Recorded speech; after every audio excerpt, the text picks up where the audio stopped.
In this video, I'm going to show you how to import JSON file in N8n. The first thing you need to do is open up your N8n. Once it's open, click on the overview and from there, create a new workflow. When you create a workflow, you'll see a blank space appear. At this point, you need to copy some JSON code.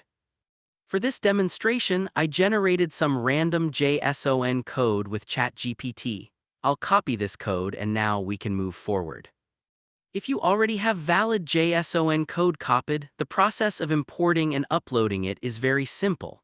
All you need to do is click anywhere on the empty space inside the workflow editor and paste the code by pressing Ctrl+V on your keyboard.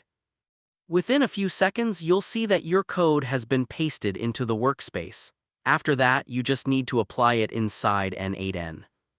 The only additional step you may need to take is updating the credentials if there are any that need to be changed.